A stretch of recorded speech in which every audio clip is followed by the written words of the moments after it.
मला असं वाटतं काही गोष्टी का घडतात, कशा घडल्या, काय झालं, मला असं वाटतं या गोष्टी आता सोडून दिल्या पाहिजेत. आणि मी त्या दिवशी महेश मांजरेकरांच्या मुलाखतीमध्ये मी सांगितलं होतं की कुठच्याही भांडणापेक्षा आणि थोडंसं वादापेक्षा महाराष्ट्र मोठा आहे. बेजबाबदारपणानं आणि आज संकट बोलायला नाही महाराष्ट्रावरती पाहिजे. आहे, तुम्ही मुंबईवरती आहे, महाराष्ट्रातल्या अनेक शहरांवरती आहे. आणि जे संकट आहे हे मराठी माणसाला समजलेलं आहे की काय प्रकारचं आहे आणि काय प्रकारचं राजकारण महाराष्ट्रामध्ये सुरू आहे. मला असं वाटतं की ती एकच गोष्ट ही एकत्र येण्याचं सर्वात महत्त्वाचं कारण आहे. आज हा आमच्या अस्तित्वाचा विषय नाही आहे. आज हा महाराष्ट्रातल्या मराठी माणसाच्या अस्तित्वाचा विषय आहे. या विषयात अनेक वर्ष मी बोलतोय, उद्धवही बोलतोय या सगळ्या गोष्टींमध्ये. परंतु आज अशा एका वळणावरती ही निवडणूक आणि महाराष्ट्र येऊन उभा आहे की ज्याला आपण अभी नहीं तो कभी नहीं हे जे आपण नेहमी म्हणतो, तर ही परिस्थिती आज मुंबईवरती येऊन ठेपलेली आहे, ठाण्यावरती येऊन ठेपलेली आहे. खरं तर बघायला गेलं तर MMR रिजनवरती येऊन ठेपलेली आहे. MMR रिजन मी मुद्दामून बोलतोय. आणि त्या सगळ्या गोष्टींसाठी म्हणून आज आम्ही एकत्र येणं गरजेचं आहे. कारण आज नाही बरोबर आलो आणि आज या गोष्टींचा सामना नाही केला तर मला असं वाटतं महाराष्ट्र आम्हाला माफ नाही करणार. उद्धव साहेब, मला वाटतं राजसाहेबांच्याच भावना. मला असं वाटतं की राजने उत्तर जे दिले त्याच्यामध्ये एवढंच मी बोलेन, आम्ही दोन भाऊ एकत्र आलो आहे हा एक मुद्दा वेगळा आहे, भावनिक आहे. पण दोन भाऊ एकत्र येणं याचा अर्थ महाराष्ट्रातील प्रत्येक मराठी माणसाने एकत्र आलं पाहिजे. कारण महाराष्ट्र वाचवायचं असेल तर ठीक आहे, पक्ष राजकीय मतं हे असतील, पण आपण मराठी आहोत, महाराष्ट्र आपला आहे.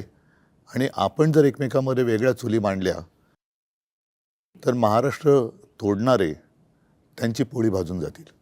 पण एक प्रश्न कायम सगळ्यांच्या मनात आहे गेल्या 50-55 वर्षापासून, तो आतापर्यंत. महाराष्ट्र वाचवण्यासाठी किंवा मुंबईसह महाराष्ट्राचं रक्षण करण्यासाठी शिवसेना प्रमुखांनी शिवसेनेची स्थापना केली. आणि इतक्या वर्षानंतरसुद्धा म्हणजे संयुक्त महाराष्ट्राच्या लढ्याची उदाहरणं आपण नेहमी देतो, विशेषतः ठाकरे कुटुंब देत आलेलं आहे. मग राज्य असतील किंवा आपणही असाल की आतापर्यंत आपल्या प्रत्येक भाषणात हा विषय आला की संयुक्त महाराष्ट्र. तुम्हाला आत्ता या क्षणी संयुक्त महाराष्ट्राच्या वेळची परिस्थिती जाणवते का, की त्यावेळेला जसा मराठी माणूस मुंबईसह महाराष्ट्र राहण्यासाठी एकवटला होता, तेच वातावरण तुम्हाला आता दिसतंय का? अर्थातच दिसतं. याचं कारण तुम्ही एक गोष्ट बघितली पाहिजे याच्यातनं, की माननीय बाळासाहेबांनी या विषयावरती तर म्हणजे आपण ज्याला म्हणू आपण संयुक्त महाराष्ट्र समिती फुटली आणि त्याच्यानंतर 6-1 वर्षातच शिवसेनेची स्थापना झाली. परंतु जेवढे लोंढे किंवा जेवढे लोक आज महाराष्ट्रामध्ये येत आहेत, म्हणजे जर समजा तुम्ही बघितलं तर जवळपास रोज उत्तरेतनं 56 ट्रेन्स ह्या महाराष्ट्रामध्ये येतात रोज, आणि भरून येत आहेत आणि रिकामे जात आहेत.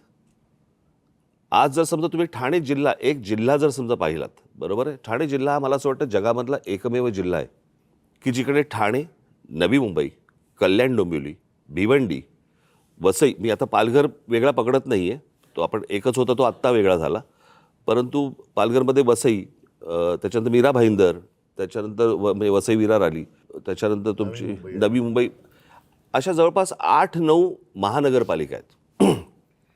आपण नीट जर समजा पाहिलं तर ह्याची सुरुवात, सगळ्या गोष्टींची सुरुवात होते ग्रामपंचायत, नगरपंचायत, जिल्हा परिषदा वगैरे, नगरपालिका, महानगरपालिका. आणि ह्या सगळ्या ज्या होतात महानगरपालिका, ह्या लोकसंख्येनुसार ह्या गोष्टी वाढत जातात.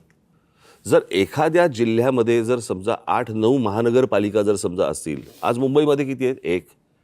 पुण्यामध्ये किती आहेत? 2. बाकीच्या सगळ्या जिल्ह्यांमध्ये काढून बघा 1-1. ठाणे जिल्ह्यामध्ये 8-9 महानगरपालिका, याचा अर्थ बाहेरून येणाऱ्यांचे प्रमाण आणि तेच प्रमाण मुंबईमध्ये वाढणं. नुसतंच मुंबईमध्ये प्रमाण वाढणं नव्हे, ज्या प्रकारची दादागिरी, की अशा प्रकारची वाक्य कशी येऊ शकतात की मुंबईचा महापौर आम्ही उत्तर भारतीय करणार, मुंबईचा महापौर आम्ही हिंदू करणार. हे कधीपासून सुरू झालं? मी गेले अनेक वर्ष ही गोष्ट सांगतोय की माणसं नुसती येत नाही आहेत, हे फक्त रोजीरोटीसाठी येत नाही आहेत, हे आपापले मतदारसंघ बनवत आहेत. आणि तेच चित्र आत्ता दिसतंय. आणि जी जुनी जखम जी आहे ना, जुन्या ज्या गोष्टी आहेत ना, की मुंबई महाराष्ट्रापासून स्वतंत्र करणं, वेगळी करणं, हे जे जुनं स्वप्न आहे ते कसं पूर्ण करता येईल याच्यासाठीची ही सगळी खटाटोप या लोकांचा चालू आहे. आणि मला असं वाटतं ते वातावरण जे संयुक्त महाराष्ट्राच्या वेळेला होतं, की जी मुंबई वेगळी करणं किंवा स्वतंत्र करणं किंवा गुजरातने मागणं, तेच वातावरण मला असं वाटतं आज आहे. आणि आज अशी परिस्थिती आहे, केंद्रात ते आहेत ज्यांची इच्छा आहे, राज्यात ते आहेत, आणि महानगरपालिकांमध्ये पण जर उद्या ते आले तर मला असं वाटतं आपण त्याच्यानंतर मराठी माणूस काहीच करू शकणार नाही. आणि ह्या सगळ्या गोष्टीकडे हतबलतेने पाहणं हे मला असं वाटतं हे काही आमच्याकडनं होणार नाही. आणि म्हणून आम्ही एकत्र आलो. उद्धव साहेब, राजसाहेब जे म्हणतात त्या 100% तथ्य आणि सत्य आहे.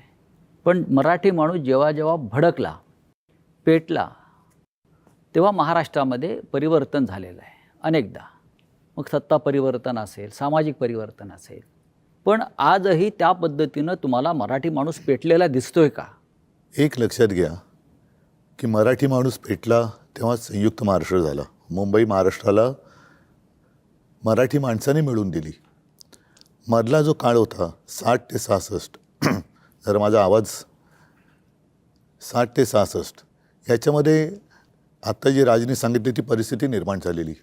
मराठी माणूस खचून गेला होता, आत्मविश्वास गमावला होता, आणि त्याच्यात एक ताकद, चैतन्य निर्माण करण्यासाठी शिवसेनेची स्थापना झाली. इतके वर्ष व्यवस्थित चाललं. आपल्याला सगळ्यांना असं वाटलं की आता हे काय पुढे कोण हिंमत करणार नाही.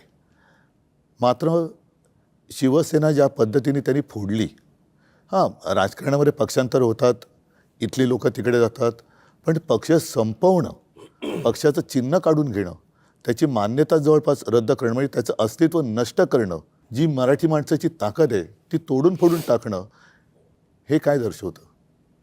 म्हणजे ठीक आहे ना, मी मागे पण म्हटलं की युत्या होतात, आघाड्या होतात, आघाड्या तुटतात, युत्या तुटतात, पुन्हा मग ते पक्ष एकत्र येऊ शकतात, पण पक्ष संपवता आहे हा कोणता प्रश्न? पण त्यावेळेला सुद्धा राजसाहेब, त्यावेळेला सुद्धा संयुक्त महाराष्ट्राची लढाई ही महाराष्ट्रातल्या मराठी माणसाविरुद्धच होती. राज्यकर्ते मराठीच होते आणि आताही राज्यकर्ते मराठीच आहेत. म्हणजे मराठी विरुद्ध मराठी. पण त्यांचे मालक जे आहेत त्यांच्याकडे ते नोकरी करतात. यातलं सांगू का, हे सगळे ससाणे आहेत. मालकाच्या हातावरती बसून पक्षी मारून आणणं हे ससाण्याचं काम असतं. इथे मालकाच्या हातावरती बसून आपलीच माणसं फोडणं हे आत्ताच्या लोकांचं काम आहे. म्हणजे स्वकीयांचा घात करणं हे फक्त पक्षांमध्ये नसून राजकीय पक्षांमध्ये पण तेच चालू आहे. आणि तीच कृती आत्ता सगळी सुरू आहे. आपल्याच लोकांकडनं ह्या गोष्टी करवून घ्यायच्या. कसं आहे, मराठी म्हणून तुम्ही एकत्र आलाच नाही पाहिजेत. आणि याच्यासाठी म्हणून मग जाती जातींमध्ये भेद निर्माण करणं, जाती जाती एकमेकांच्या अंगावर ढकलणं, एकमेकांच्या उरावरती बसवणं, आणि त्याच्यातनं भांडणं, वाद, मारामाऱ्या ह्या सगळ्या गोष्टी करवून त्यांना महाराष्ट्र हा एकत्र मराठी म्हणून असता कामा नये, याच्यासाठीचं हे सगळं अख्खं राजकारण त्यांचं सुरू आहे. आपण एकत्र आलेला आहात, महाराष्ट्राला आनंद झाला, मराठी माणूस एकवटला. पण भारतीय जनता पक्षाचे सध्याचे मुख्यमंत्री देवेंद्र फडणवीस म्हणतात आपल्या युतीविषयी, ही करप्शन आणि कन्फ्युजनची युती आहे.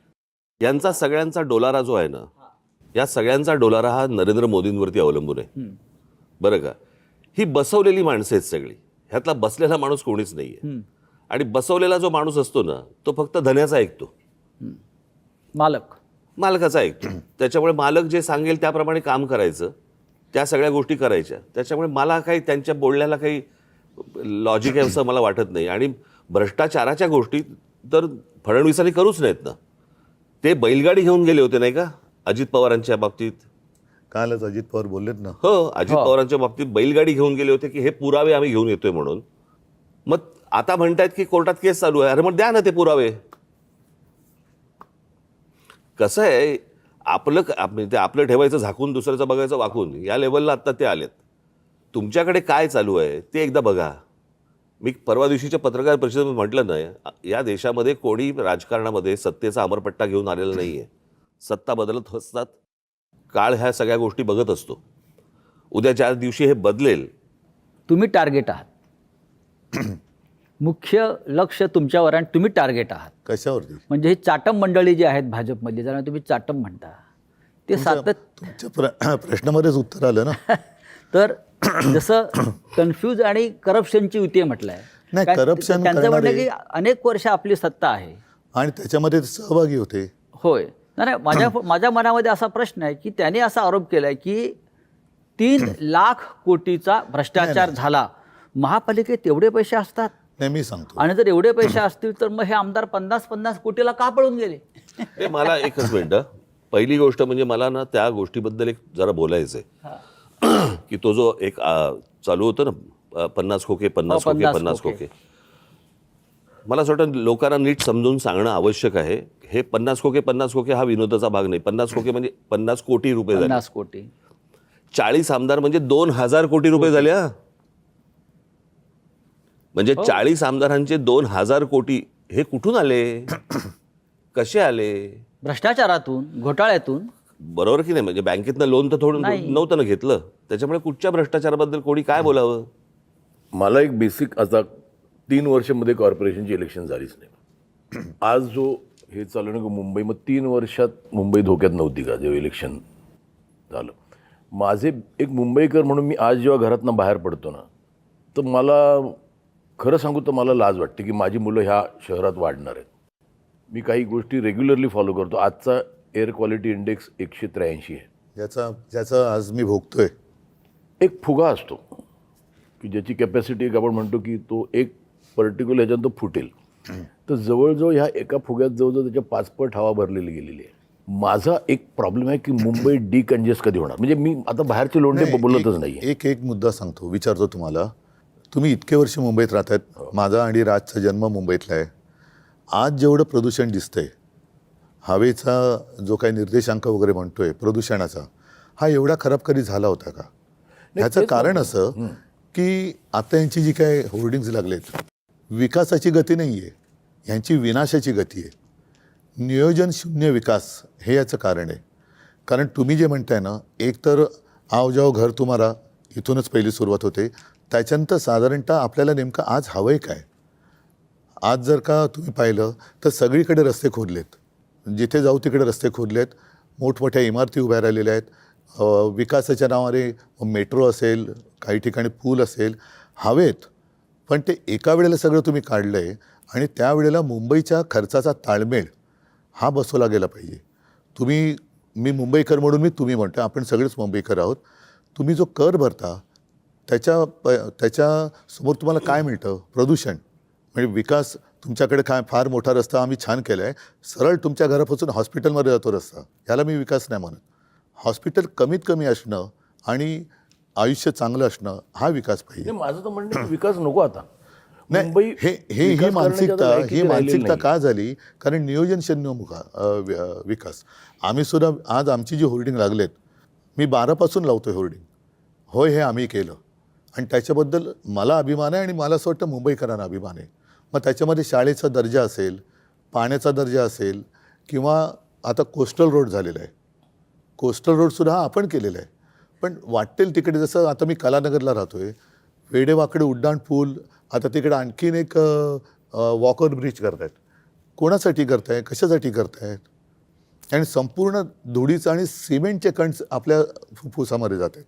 मी तेच म्हणतो की आता विकास करण्यासाठी जागा नाही राहिली मुंबईला. म्हणजे कार्बन डायऑक्साईडचं प्रमाण 1 किलोमीटर मागे Mumbai is the highest in the world. म्हणजे आपण जो श्वास घेतो त्याच्यातनं आपण कार्बन ऑक्सिजन. याचं मूळ कारण असं आहे की एक तर चाललेल्या काय ज्याला विकासाच्या नावाखाली ज्या काही गोष्टी सुरू आहेत त्या, आणि दुसरं म्हणजे मुंबईमध्ये, ठाण्यामध्ये, पनवेलमध्ये, नवी मुंबईमध्ये तुम्ही जर सगळीकडे आपण जर गेलो, प्रचंड मोठ्या प्रमाणावरती रिडेव्हलपमेंट सुरू आहेत. झाडं तोडतायत, झाडं तुटतायत, रिडेव्हलपमेंट सुरू आहे, डोंगर कापतायत. आणि काय होतं की ह्या सगळ्या ह्याच्यामध्ये आपल्याकडे ना डीपी बनतो पण टाउन प्लॅनिंग होत नाही. मी माझी काही भाषणं दाखवीन की जी साधारणपणे 2008ची वगैरे भाषणं आहेत, 2009ची भाषणं आहेत, की ज्यावेळेला मी पुण्यात जात असे आणि पुण्यातले माझे भाषणं आहेत की मुंबई खराब व्हायला एक काळ लोटला, पुणे ते बघणार नाही. पुढं लवकरात लवकर बर्बाद होईल. नाही, मी पुण्याला शिफ्ट झालेलो की मध्ये असं विचार केला मुंबई कंजेस्टेड, पुण्याला शिफ्ट झालो. नाही, पुणं तर पण बरबाद. 6 महिन्यात परत मुंबईला आलो मी. आणि म्हणजे काय माझं म्हणणं, आता लोंढे आले राहू दे की आता मुंबई करत आता आले, आता तरी थांबवायची गरज आहे. दोन्ही गोष्टी मूलभूत ज्या गोष्टी आहेत ना, जसं मी काही बातम्यांचे हे घेऊन आलेलो आहे. आता मुंबईमध्ये कांदळवन आहेत. कांदळवन साधारण कुठे होतात? समुद्र आणि खाडी जिकडे असते तिकडे. नाही म्हणजे त्यांना समजेल असं म्हणजे मॅनग्रोव्ज. मँग्रोव्ज मला माहिती आहे. हां, म्हणजे मराठीत सांगायचं तर मँग्रोव्ज. तर विकासाच्या नावाखाली ते मँग्रोव्ज कापणार. आता साधारणतः एक कायदा असा आहे की जेवढी झाडं तुम्ही तोडाल तेवढी झाडं तुम्ही लावली पाहिजेत. आता मुंबईची मँग्रोव्ज जी समुद्र किनारपट्ट्यावर आहे ती कापल्यानंतर, तोडल्यानंतर तुम्ही कुठे लावली पाहिजेत? तुम्ही पुण्याला गेलात, चंद्रपूरला गेलात, मुंबईतल्या कांदळवनाची भरपाई हे चंद्रपूरला करणार. ह्या विकासाचा कसा काय उपयोग होणार आपला? आता सुद्धा मी 2017चा माझा महापालिकेचा वचननामा पाहिलात तर मुंबईला पाण्यासाठी गारगाई आणि पिंजाळ ही 2 धरणं आपण बांधायचं वचन दिलं होतं. कर्मधर्मसंयोगाने मी मुख्यमंत्री झालो आणि म्हटलं आता दिलेलं वचन पाळलं पाहिजे म्हणून मी त्याचं प्रेझेंटेशन घेतलं. तेव्हा माझ्या लक्षात एक धक्कादायक गोष्ट आली की गारगाई आणि पिंजाळ करायचं असेल तर जवळपास 6-1 लाख झाडं कापावी लागतील. म्हणजे जंगल पूर्ण नामशेष करायचं. साधारणतः ज्याला कॅचमेंट एरिया म्हणतो तिकडे हा सगळा पाऊस पडतो, तो एरिया तुम्ही नष्ट करणार म्हणजे पर्यावरण खतम करणार. आता ते खतम केल्यानंतर जो काही खर्च होणार तो खर्च केल्यानंतरही आपण पुन्हा पावसावरती अवलंबून राहणार. परत तेही पाणी आपल्याला उद्या जाऊन कमी पडणार, कारण तुम्ही म्हणता तसं दुसऱ्या बाजूनी लोंढे येतच राहणार. त्याला पर्याय म्हणून आम्ही समुद्राचं पाणी हे पिण्यायोग्य करण्याचा प्लांट मी मुख्यमंत्री असताना पायलट प्रोजेक्टला गो हेड दिला होता.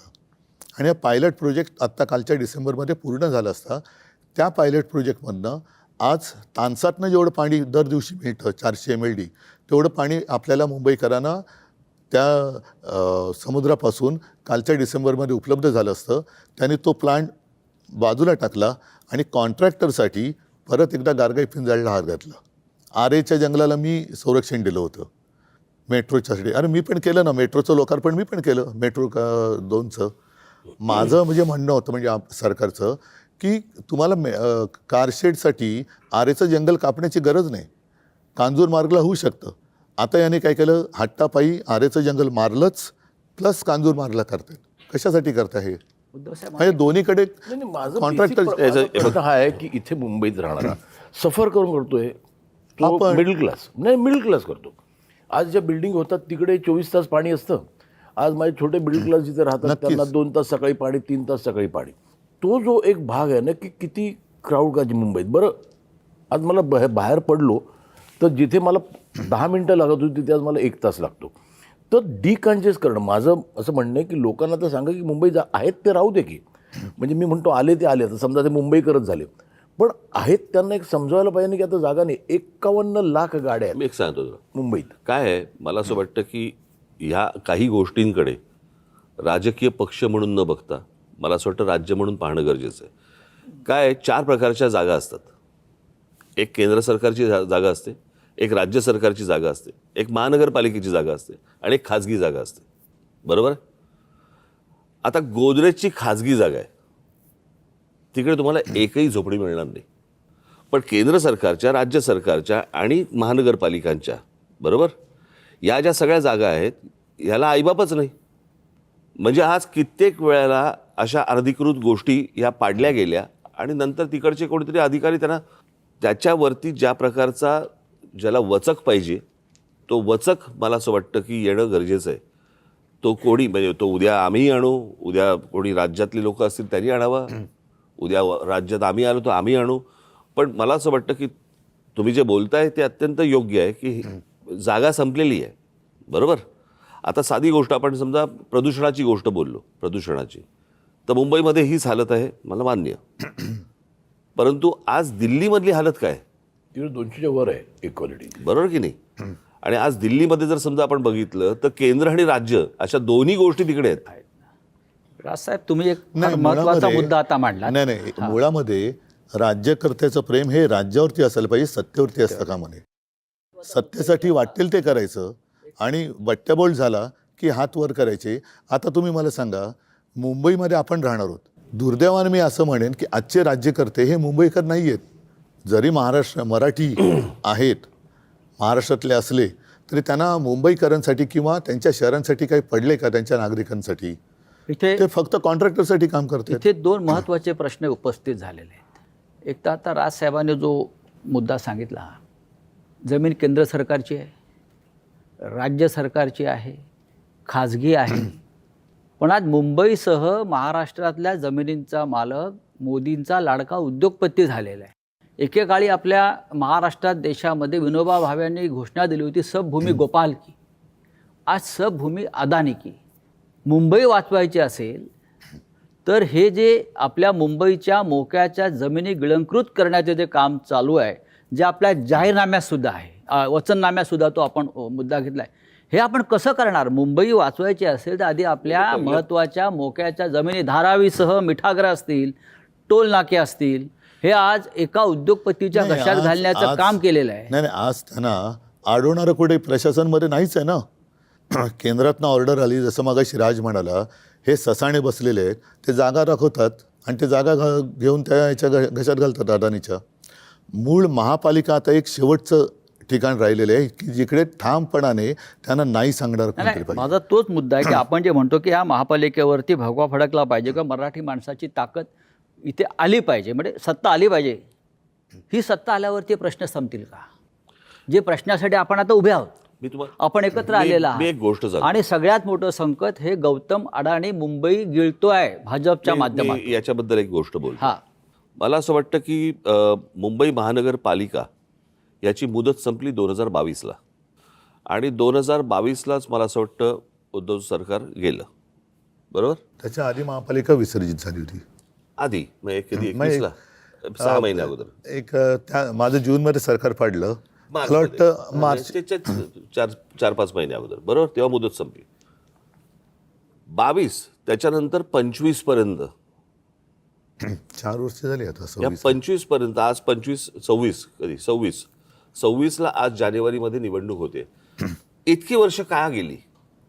मी माझ्या पुढच्या काही भाषणांमधनं किंवा माझ्या काही इंटरव्ह्यूमधनं मी ते तुम्हाला नीट सांगणार आहे की ह्याचं काय प्लॅनिंग चालू होतं आणि 24 ते 25 मध्ये काय झालं, एका वर्षात काय झालं, हे मी तुमच्यासमोर आणणार आहे. मी आत्ता नाही बोलत या विषयात, परंतु हे काय प्रकारचं प्लॅनिंग आणि कशासाठी ह्या निवडणुका पुढे ढकलत आज 26 पर्यंत आल्यात ते मी तुम्हाला सांगणार आहे नंतर.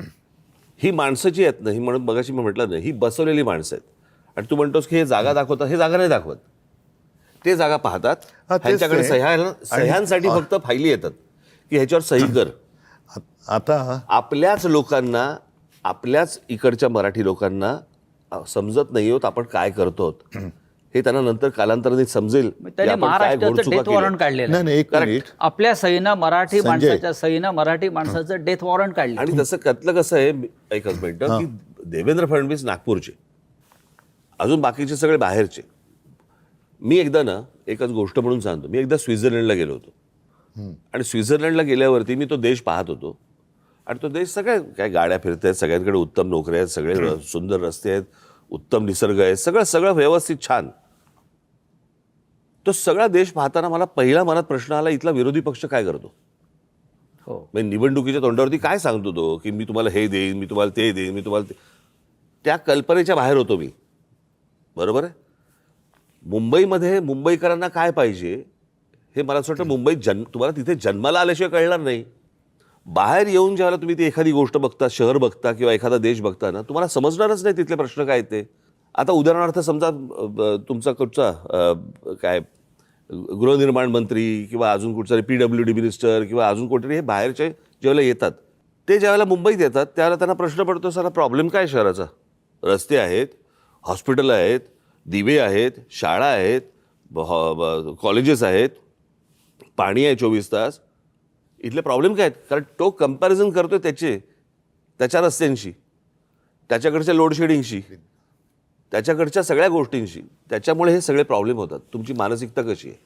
माझं जे आता मी इथे मुंबईकर म्हणून बोलतो आता, हे पॉलिटिकल बाजूला ठेवून, की मला जे बाहेर पडलं प्रश्न पडतात ते, की आज आई भीक मागू देत नाही की वडील चोरी करू देत नाही, अशी परिस्थिती फक्त मिडल क्लासची आहे. त्या मिडल क्लाससाठी काय आहे? म्हणजे आज आपण म्हणतो की बाहेर रस्त्यावर फिरा, फुटपाथ. आता आम्हाला लहानपणी सांगायचं आहे की the pedestrian should walk on the footpath. नाहीच आहेत फुटपाथ, चालणार कुठे? आज शाळांचे एवढे प्रॉब्लेम आहेत. माझं म्हणणं आहे की कॉर्पोरेशनकडे एवढ्या शाळा आहेत, त्या एवढं बजेट आहे मुंबई कॉर्पोरेशनचं, त्या अत्याधुनिक का केल्या जाऊ नये? आता कसं आहे, आणि आज डिजिटल एज्युकेशन झालं आहे. असंही नाही की टीचर्स चांगले पाहिजे, आम्हाला टीचर्स चांगले मिळत नाही. तर आज एक म्युन्सिपाल्टी शाळेत जाताना मला मुलाला पाठवताना मला लाज नाही वाटता का? मग ते त्यांच्या बरोबरीने का नाही करता येत? का होऊ दे की आता मुलांना एअर कंडिशनमध्ये बसायची सवय आहे. नाही, याच्याबद्दल एक नक्की सांगेन. हां, अगदी एअर कंडिशन नसेल, पण साधारणतः 2010 पासून मी अभिमानाने सांगेन की देशामध्ये मुंबई महानगरपालिका ही एकमेव महानगरपालिका असेल की तिने अत्याधुनिक यंत्रणा किंवा सुविधा वापरायला लागले. व्हर्च्युअल क्लासरूम म्हणजे काय केलं आम्ही, साधारणतः एका विषयामध्ये महापालिकेच्या शाळेमध्ये एक चांगला शिक्षक किंवा शिक्षिका कोण आहे त्यांना बोलवण्यात आलं आणि एका स्टुडिओतून 10वीच्या विद्यार्थ्यांना एका स्टुडिओतून त्या शिकवायच्या किंवा शिकवतात. आणि हे शिकवणं म्हणजे मन की बात नाही, प्रश्नोत्तर होतात.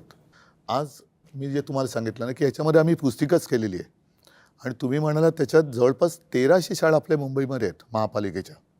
आणि या महापालिका शाळेमध्ये 3.5 लाख विद्यार्थी जवळपास वेगवेगळ्या 8 भाषेमध्ये शिक्षण घेतात. म्हणजे मराठी तर आलीच, इंग्रजी, सेमी इंग्रजी आली, हिंदी, उर्दू, गुजराती, अशा या सगळ्या 8 भाषांमध्ये आपण त्यांना शिक्षण देतो.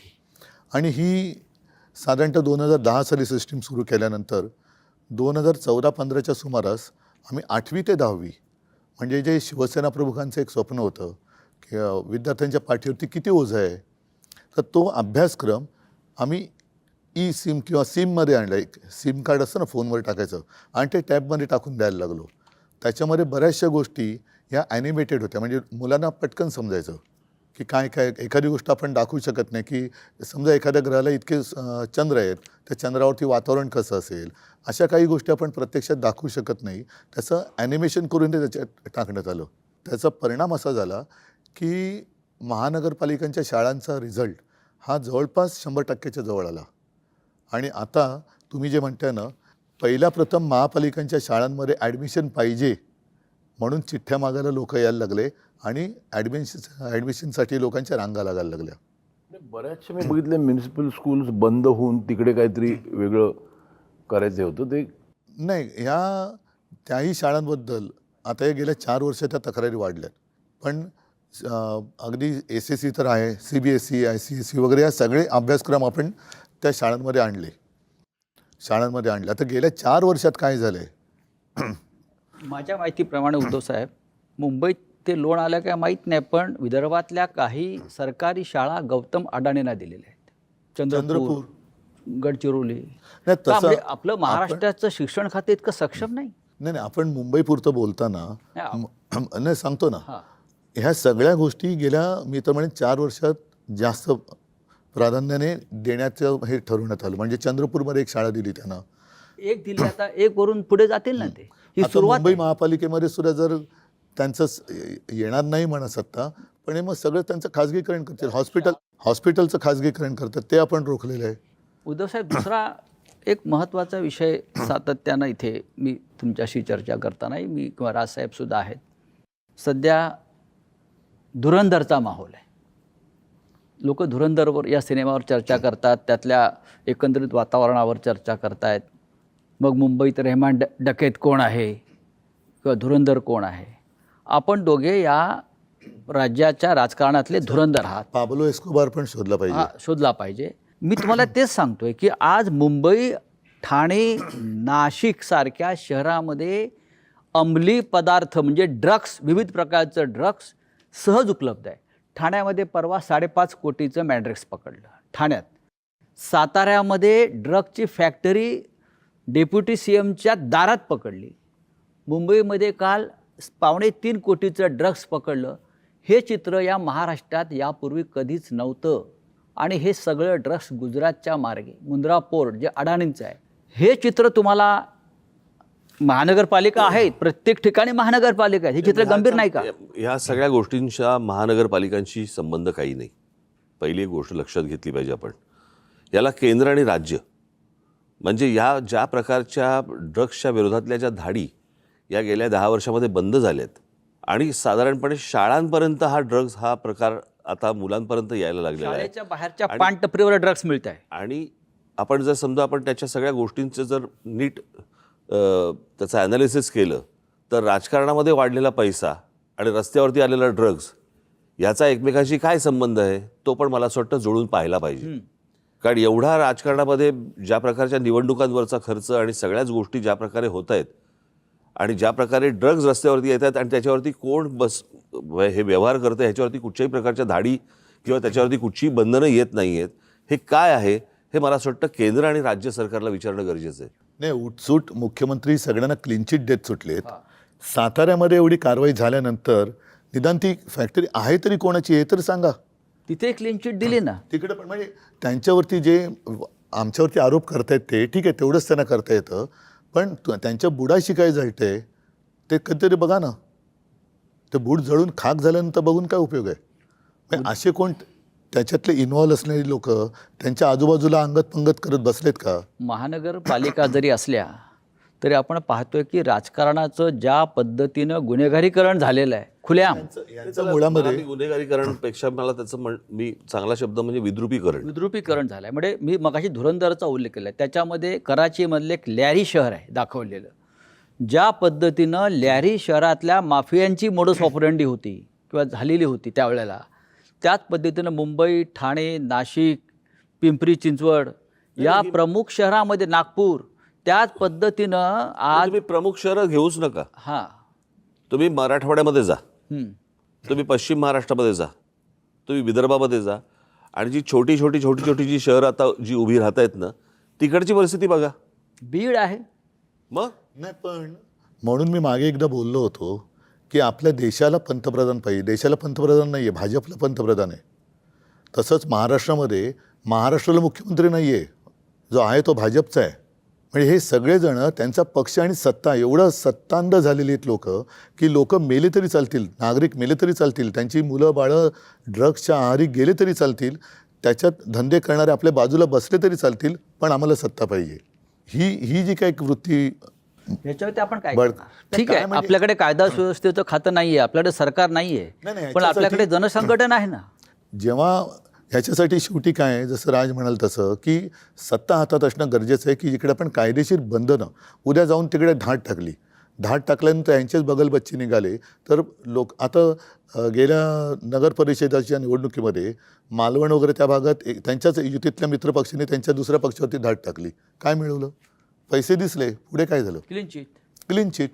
उपयोग काय? म्हणजे काय होतं या सगळ्या गोष्टींना कुठेतरी बंधनं घालण्याला सुरुवात होण्यासाठी या महानगरपालिका आत्ता या क्षणाला खूप महत्त्वाच्या आहेत आणि लोकांनी त्यांचा राग, मला असं वाटतं हा जे सगळं महाराष्ट्रात चालू आहे हा इथे व्यक्त करणं गरजेचं आहे. ही सत्ता आमच्यासाठी नको आहे, परंतु ज्या काही गोष्टी होत आहेत याच्यावरती जर बंधनं आणायची असतील, त्याला सुरुवात जर समजा करायची असेल तर मला असं वाटतं महानगरपालिका आत्ता ही गरज आहे, ज्याच्यासाठी खास करून मुंबई, ठाणा, पुणा, नाशिक, तुमचं मीरा भाईंदर असेल, कल्याण डोंबिवली असेल, इतर सगळ्या महानगरपालिका, इथे लोकांनी आत्ता राग व्यक्त करणं गरजेचं आहे. काय होतं आहे, लोकांकडनं जर समजा त्यांनाच मतदान होत असेल, बाकीच्या गोष्टी सोडा, ते माघारी घेऊन पैसे देऊन काहीतरी ते माघारी घ्यायला लावणं वगैरे, पण लोकांनी जर समजा मतदानातनं राग व्यक्त नाही केला तर मला असं वाटतं की ते मग आपण म्हणतो ना नंतर की ते राजानं मारलं काय आणि पावसानं झोडलं काय, तक्रार कोणाकडे करायची? तुमच्याकडे करणार लोक तक्रार. तक्रार नुसतं म्हणजे आमच्याकडे फक्त तक्रार, मतं नाहीत असं थोडी होतं. आता उमेदवार जे माघार घेत आहेत, आता ह्याच्या पुढची परिस्थिती कदाचित अशी होईल की जसं अमेरिकेने तो व्हेनेझुएलाचा अध्यक्ष उचलून नेला, तसे आता जिल्हाध्यक्ष आणि सगळे महापौर उचलून घेऊन जातील दिल्लीला, सुरतेला. व्हेनेझुएलाचे अध्यक्ष आपले मादुरो. मंत्री नेलेच ना त्यांनी. माझं म्हणणं तेच नाही, आहे. नाही, व्हेनेझुएला एक देश आहे. नेले. व्हेनेझुएला मला एक वाटतं- देश आहे. नाही संजय, जसं आपले मंत्री यांनी उचलून सुरत आणि गुवाहाटीला नेले, ट्रम्पने तेच केलं. तेच केलंय. हे सुरुवात इथून झाली. व्हेनेझुएला देशाची लोकसंख्या सुद्धा 2,30,00,000 आहे आणि मुंबईची लोकसंख्या सुद्धा आपण मगाशी म्हणाला त्यानुसार 231 आहे. आणि दोन्ही शहरांचे आणि व्हेनेझुएलाचे प्रश्न तसेच आहेत. कोणत्याही प्रकारचा विकास नाही, ड्रग्स तेवढंच आहे, गुन्हेगारी आहे. पण मग आता इथून कोणाला उचलायचं आहे? जे करतात त्यांना उचललंच पाहिजे. त्यांना जर का तुम्ही चोंबाळत बसलात केवळ सत्ता पाहिजे म्हणून, तर सत्यानंच त्यांचंही होणार आहे जे चोंबाळतात त्यांचं. नाही, माझं म्हणणं आहे की आत्ता जे म्हणजे आपण प्रत्येक वेळेला म्हणतो की मतदान हा माझा हक्क आहे. आता हे जिथे निर्विवाद आलेत, कोणीच नाही, बिनविरोध त्यांनी कसं दाखवायचं काळं बोटावरचं? म्हणजे माझा हक्क तुम्ही हिरावून घेताय ना, माझा मतदानाचा हक्क तुम्ही हिरावून घेताय. तर माझं म्हणणं तर त्याला काही पर्याय नाही. आणि ही सवय अख्खी लागू नये प्रत्येक ठिकाणी. म्हणजे जो मतदार जो निवडतो म्हणजे त्याचं मत की मला हा हवा की नको हे राहिलंच नाही. मग अशा वेळेला तर काही करू शकत नाही. आता एखादा आला निरो, कोणीच उभं राहिलं नाही. मला वाटतं तिकडे असं आलं पाहिजे की मग 30% लोकांनी म्हटलं ना की आम्हाला नको, तर ते बाद केलं गेलं पाहिजे. नाही, काय आहे तो मला अधिकार, मत आहे ना माझं. त्या वोटिंग पॅड जे आहे ना त्याच्यावरती एक अधिकार आहे नोटांचा, पण त्या नोटांमुळे झालेला प्रॉब्लेम आहे हा. नाही, पण नोटा आता तो निर्विवाद असेल तर तिकडे वाटलेल्या मतदानाला नोटा- वाटलेल्या नोटांमुळे झालेला वाटलेल्या नोटांमुळे झालेला प्रॉब्लेम आहे, त्याच्यामुळे नोटाचा पण अधिकार नाही. गेला. पण आता जिथे निर्विवाद आले तर तिकडे नोटा पण दाबायला चान्स नाही ना. एक्झॅक्टली, कारण नोटा मिळाल्या ना. नाही, पण म्हणून माझं म्हणणं आहे की नोटा हे नाही पाहिजे. नाही महेशजी, हां. म्हणून जसं काही वेळेला एखाद्या कामासाठी टेंडर काढलं जातं आणि ते टेंडरमध्ये जर काही गफलत वाटली तर रिटेंडर करतात. तसंच मला असं वाटतं, मी परवाच्या आमच्या पत्रकार परिषदेत बोललो की जिथे हे बिनविरोध झालेत तिथे निवडणूक आयोगाने रिझल्ट थांबवले, ते आमच्या बाकीच्या निवडणुकांबरोबर जाहीर करतील, कारण तो गुलाम आहे त्यांचा. तिथल्या निवडणुकीची प्रक्रिया नव्याने घेतली पाहिजे. हे जे बिनविरोध सगळं थोतांड झालं, कारण आता ते तिकडनं त्यांनी बरं या बिनविरोधमध्ये आमच्या दोघांचा एकसुद्धा नाही, राष्ट्रवादी पवारसाहेबांचा एकसुद्धा नाही, अपक्ष एकसुद्धा नाही आला. म्हणजे हे काय योगायोग आहे? त्याला मी तेच म्हणतो. म्हणजे ते योगायोग आहे की काय आहे काय हे? नाही नाही, माझं म्हणणं आहे की लोकांच्या मताला काही व्हॅल्यू आहे की नाही. मग तिकडच्या लोकांना त्यांचं मत असेल की नाही स्वतः, त्यावेळेला म्हटलं की जर का 30% लोकांनी त्यांचं पण मतदान घ्या. 30% लोकांना वाटलं की ही रिप्रेझेंट जेनझी हा एक शब्द आता सगळीकडे थोडासा दरारा निर्माण करणार झालेला आहे. या सगळ्या ठिकाणचे जे जेनझी जे प्रथम मतदान करणार होते ते खूप अस्वस्थ आहेत आणि त्यांची आग आज त्यांच्या डोक्यामध्ये आहे, ती बाहेर आली तर मग यांची हालत खराब होणार. उद्धव साहेब, तुम्ही जेनझीचा उल्लेख करताय, पण नेपाळ असेल, बांगलादेश असेल, अन्य राष्ट्रामध्ये डोक्यात राग आणि आग असलेला जेनझी हा खरोखर रस्त्यावर उतरला, त्याला सांगावं लागलं नाही. आपल्याकडला जेनझीसुद्धा एका विशिष्ट विचारसरणीचा गुलाम होऊन थंड असं आपल्याला पडलेला वाटतंय. दिसतोय. असं वाटतंय. आणि त्या जेनझी तुमच्याकडे अपेक्षेने पाहतोय. मला असं वाटतं की हा पहिल्या भागामध्ये आपण थोडं थांबू. ज्या प्रकारचं, मला एक एवढंच बोलतो, ज्या प्रकारचं राजकारण आता सध्या महाराष्ट्रामध्ये देशामध्ये चालू आहे, मला खरंच प्रश्न पडतो, देवी देवता आहेत का? आणि आहेत तर हे ते फक्त हे का बघत बसलेले आहेत? आणि एवढे 33 कोटी एवढे जर आहेत तर ते का